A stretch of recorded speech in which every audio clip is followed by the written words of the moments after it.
apa kabar Anda semua? Senang sekali saya Hersu Beno Arif bersama Bung Rocky Group masih terus bisa menjumpai Anda. Dan kemarin itu Bung Rocky ternyata di tanggal 30 Agustus itu adalah Hari Orang Hilang. Nah, tapi kalau di Indonesia ini kita sering bingung gitu, karena orang hilang sampai sekarang memang banyak nggak ketemu. Tapi ada juga orang yang menghilangkan diri. Itu sampai sekarang juga nggak ada harapan ketemu nih. Salah satunya Harun Masiku. Kalau kata para penyidik yang bakal dipecat oleh KPK ini tinggal menghitung hari ini mereka dipecat dari KPK itu sebenarnya Harun Masiku itu ada dan mereka tahu tinggal tangkap gitu. Jadi mesti kita bedakan nih Bung Rocky antara orang hilang dengan orang yang menghilangkan diri.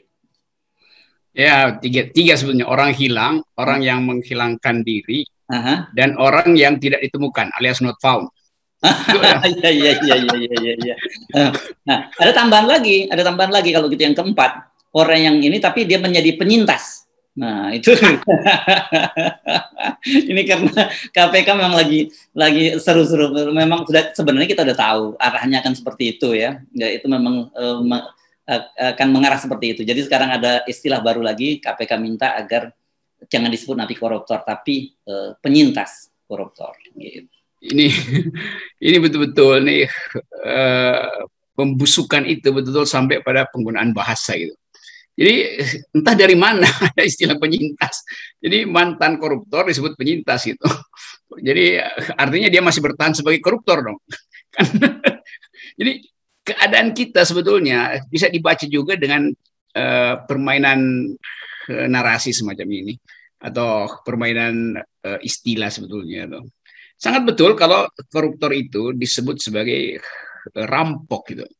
Dan itu harus berakibat supaya kita dibiasakan menyebut rampok atau rampok uang rakyat, rampok uang RUR itu RUR. Jadi mesti dirubah juga, dibedakan antara tahanan polisi, tahanan atau napi yang memakai rompi kuning itu.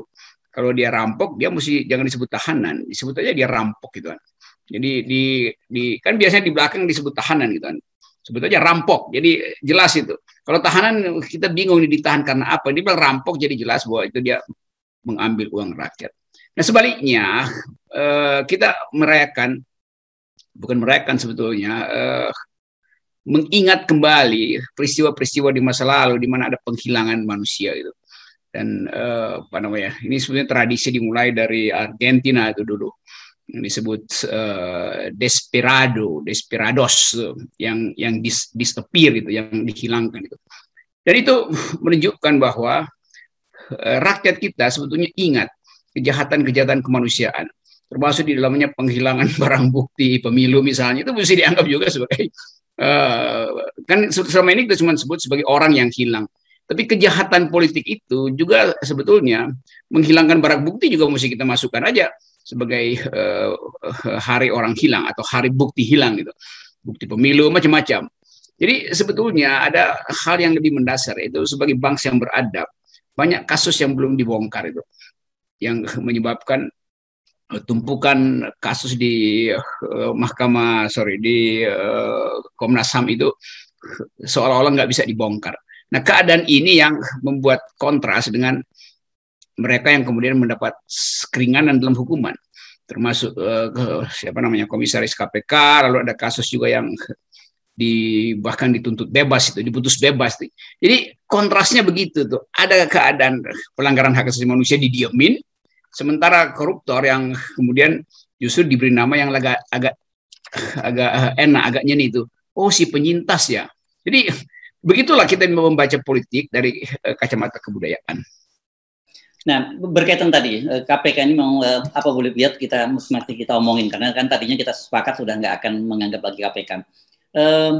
Tadi berkaitan dengan penyintas yang menarik dilakukan oleh teman-teman di Pikiran Rakyat Media Network. Ini jaringan media yang basisnya di Bandung ya.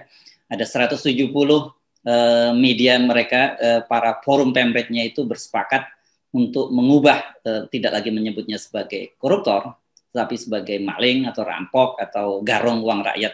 Ini kelihatannya karena mereka juga melihat satu, faktanya dari tahun ke tahun angka korupsi terus meningkat, dan kedua ada pembusukan tadi terjadi di KPK. Kan kemarin kita mendengar KPK merekrut para mantan garong ini, para napi garong ini, garong uang rakyat ini untuk menjadi penyuluh anti korupsi. Dan kemudian berikutnya lagi mereka mencoba mengubah istilah menjadi penyintas tadi, karena sebagai reaksi itu kemudian teman-teman media Pikiran Rakyat memutuskan untuk melakukan itu. Dan saya kira ini langkah yang sangat menarik yang memang harus diambil oleh media ya, Bung Rocky.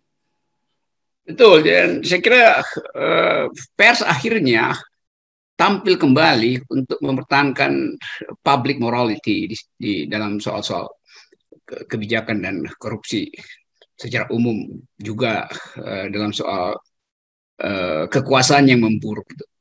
Jadi harusnya ada semacam peringatan bahwa mereka yang dipasangkan baju tahanan itu dirubah jadi rampok, dia nggak boleh diwawancara di kantor KPK. Kan biasanya begitu turun dari tangga lalu pers taruh di situ, sehingga dianggap sebagai ya biasa aja. Kalau lama-lama kan jadi biasa, jadi justru tempat pameran selebritis koruptor di apa namanya itu, ruang tunggu KPK kan, di bagian depannya itu, apa namanya itu, bagian depan.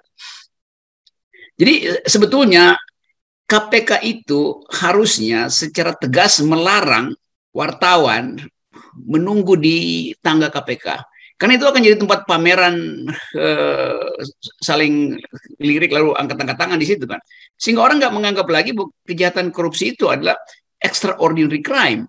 Seolah di situ dianggap bahwa oke, paling dia masuk tahanan juga di korting setengah dari hukuman itu.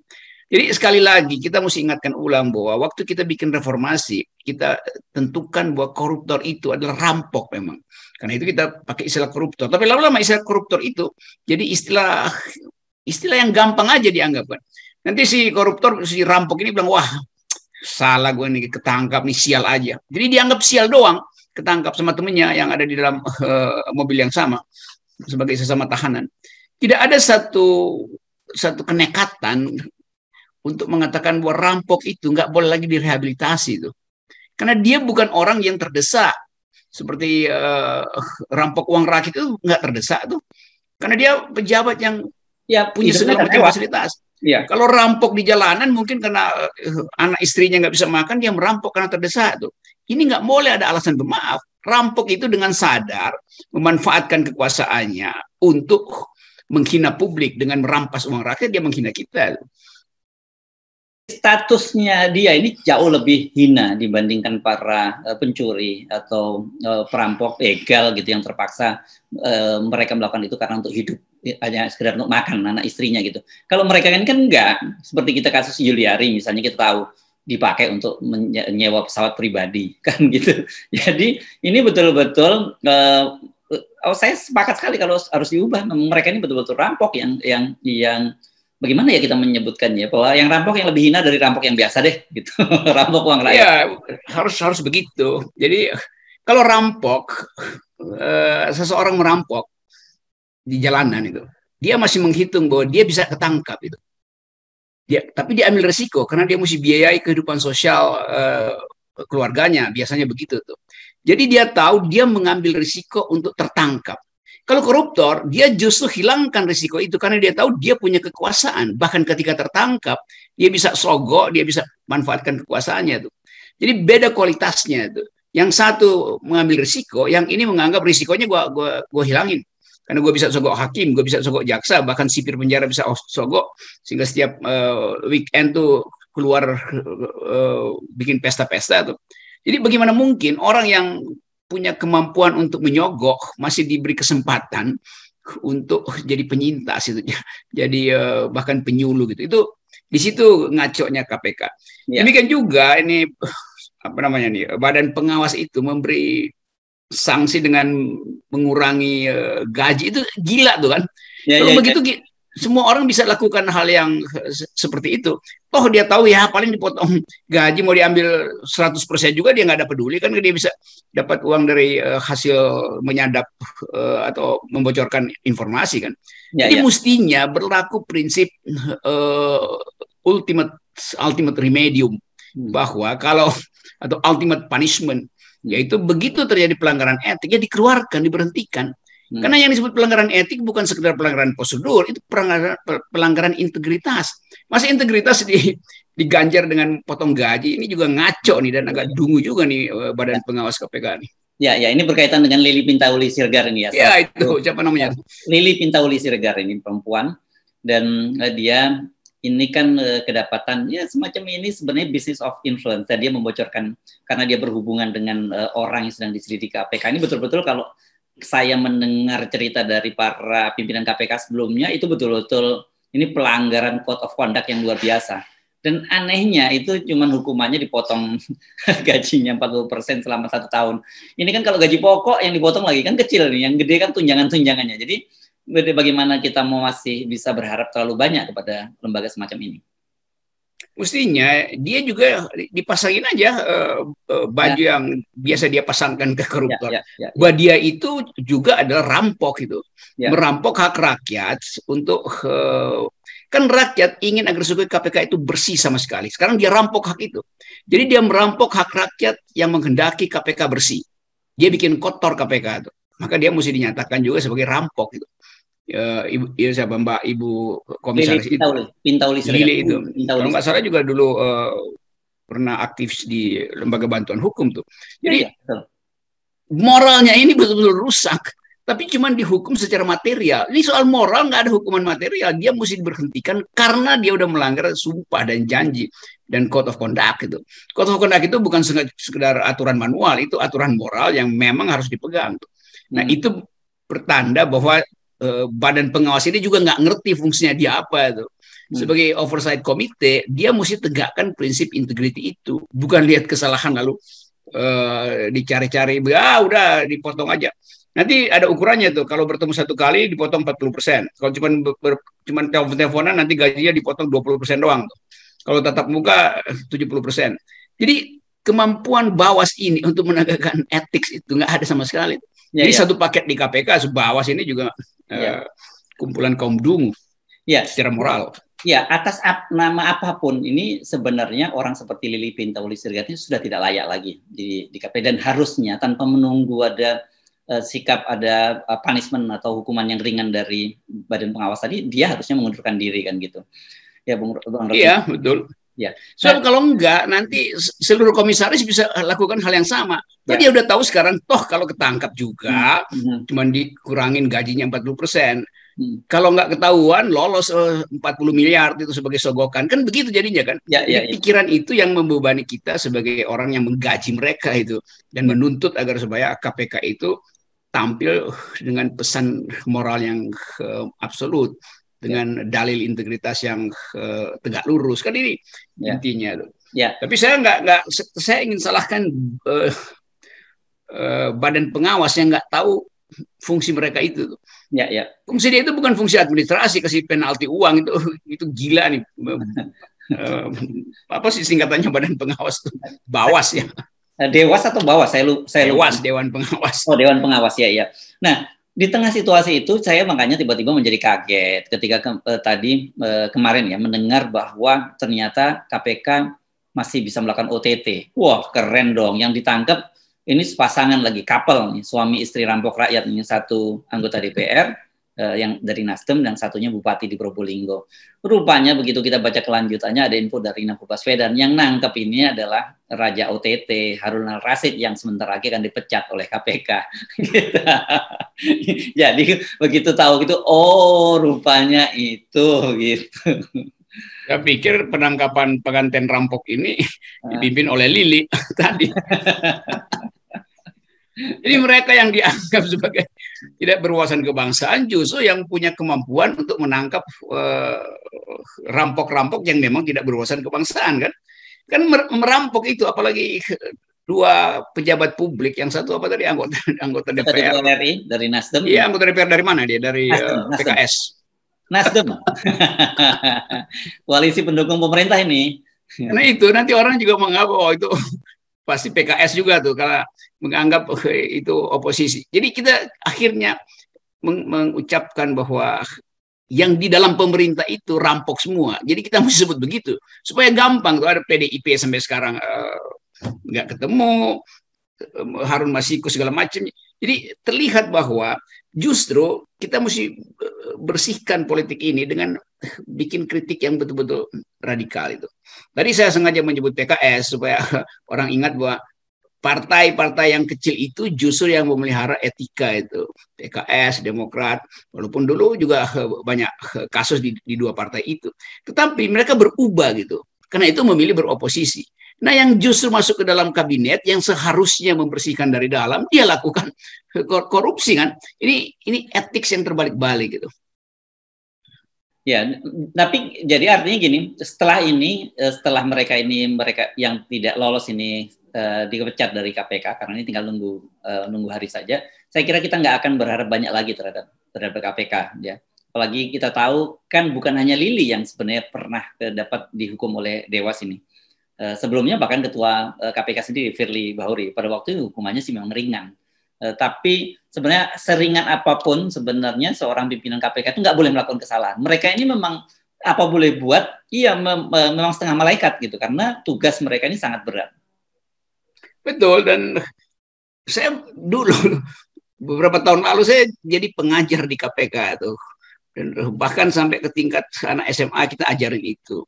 Jadi saya bukan jengkel, menganggap ngapain minta saya ngajarin etik dulu di KPK kalau buntutnya begini gitu kan. Saya mondar-mandir dari satu provinsi ke provinsi yang lain membantu bagian pendidikan itu, pencegahan pendidikan. Jadi kalau saya dengar itu betul-betul memuakkan sebetulnya.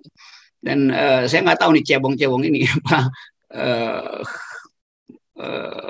baser-baser ini yang masih pro kekuasaan dia mau ngomong apa itu, bahwa KPK yang mereka dukung-dukung itu menganggap bahwa Presiden Jokowi udah benar itu aturan-aturan baru pada KPK itu tentang wawasan kebangsaan karena itu Taliban, kadrun segala macam. Dia mau ngapain sekarang melihat ada komisaris yang hanya dihukum dengan mengurangi gajinya tuh.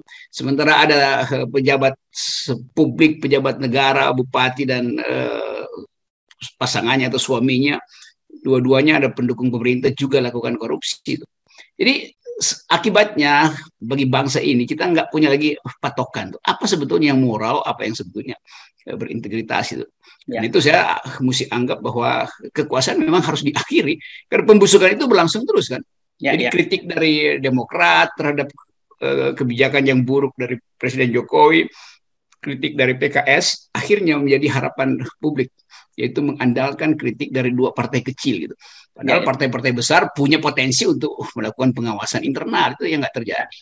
Nah, di tengah situasi semacam itulah karena kita perlu menyambut apa yang dilakukan oleh teman-teman di Pikiran Rakyat Media yang ini mulai tahapan awal ya, mengubah diksi dari koruptor menjadi rampok. Karena ini kan karena kalau dalam bahasa kan kita mengenal istilah hegemoni makna gitu ya. Dan kelihatannya ini koruptor ini sudah dihegemoni oleh kekuasaan menjadi sesuatu yang tidak lagi membuat orang malu untuk melakukan aksi korupsi. Nah, yang seperti kita juga sampaikan, harusnya media melangkah lebih jauh lagi, gitu. Termasuk beberapa perilaku korup yang kemarin kita sebut, antara lain misalnya soal bagaimana menipu rakyat dengan hasil-hasil survei dan sebagainya, yang kemudian harga yang mesti kita bayar itu sangat terasa sekali, terutama dalam dua pilpres terakhir ini. Saya kira keadaan ini akan bereskalasi karena moralnya tumbuh terus, sikap orang terhadap hukum itu akhirnya memburuk, artinya orang nggak percaya lagi ada penegakan hukum itu, sehingga potensi keresahan itu bisa berubah menjadi potensi kerusuhan. Dan ini yang saya kira ya bersiap-siap aja. Karena ketika hukum itu kehilangan marwahnya, orang menganggap anything goes, apapun boleh kita lakukan kalau gitu kan. Bagian ini yang nggak pernah diteliti atau dipahami oleh istana, sehingga harus diingatkan oleh teman-teman pers. Tapi tetap ada akal sehat pada pers yang mungkin udah anggap jengkel setiap kali memberitakan sesuatu seolah-olah itu bisnis as usual itu. Kalau tertangkap ya nanti juga dada-dada dari mobil. Lalu akan ada tim dari partai yang menyiapkan diri, kami akan membela hak-hak itu. Padahal sebetulnya dari awal korupsi itu dianggap sebagai kejahatan kemanusiaan tertinggi itu. Karena di situ diganggu nurani kita kan. Kalau dia bukan pejabat ya oke lah, ini diberi jabatan publik dan korupsi itu kan artinya dungu kan.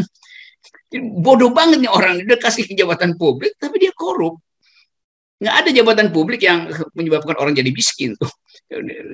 Negara melalui pajak rakyat menjamin setiap pejabat publik tidak mungkin kelaparan itu. Kalau rakyat lapar dia bisa tahan-tahan sendiri tuh. Tapi kalau pejabat publik lapar itu seluruh asuransi, fasilitas ini, fasilitas itu dapat pada mereka.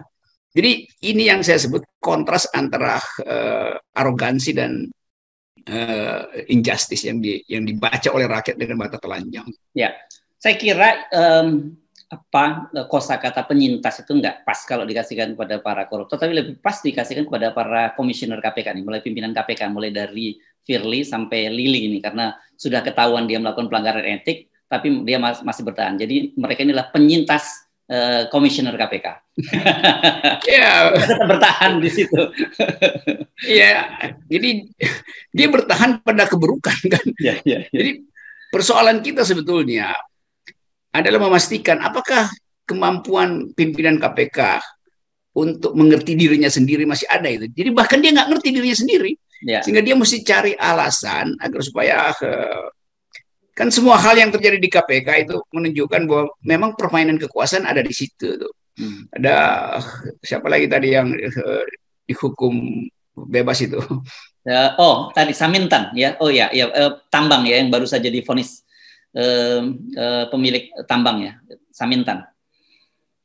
Ya, jadi kan terlihat bahwa seolah-olah mereka yang punya kuasa itu, kekuasaan politik atau kekuasaan uang itu sebaiknya dipelihara tuh. Karena itu harus dijaga karena mereka lah penyumbang terbesar pada pertandingan politik nanti itu. Jadi akhirnya tokoh-tokoh yang sebetulnya bersih, Novel Baswedan segala macam itu hanya diingat sebagai orang yang memulai politik integritas. Selebihnya adalah perusak gitu. Jadi di KPK ada dua itu, ada penyintas dan ada perusak. Oke, saya kira kita menunggu seperti apa akhir dari cerita-cerita ini, karena seperti selalu Anda sampaikan, semua indikatornya menunjukkan memang kita arahnya menuju endgame, dan salah satunya yang mungkin akan lebih awal adalah KPK ini. Ya, saya selalu gembira mendengar berita buruk, kita semuanya gembira kan, karena kita punya teori endgame gitu. Kalau berita baik berarti endgame nggak akan terjadi. Nah, ini berita-berita buruk ini kita kumpulkan aja, dan melalui percakapan semacam ini dan akhirnya didukung oleh pers, kita tahu bahwa arah kita memang menuju endgame gitu. Jadi bersiap-siap aja tuh. Dan ini bukan karena keinginan kita, nggak ada endgame hanya karena kemampuan kita berargumentasi. Endgame itu adalah keadaan sosiologis yang memang mengarahkan sejarah untuk mengubah kekuasaan. Yes, yang kita selalu kemarin saya selalu menyebutnya sebagai sunatullah. Ini kalau sudah itu sunatullah, sudah dalil yang nggak mungkin diubah tuh. Nggak diubah. Karena malam. Iya kan, mau berdoa pun Tuhan akan bilang ini kalian berdoa hal yang buruk. Kan nanti ada orang yang kita doakan supaya KPK berubah, nggak mungkin itu. Oke, baik, terima kasih. Yes.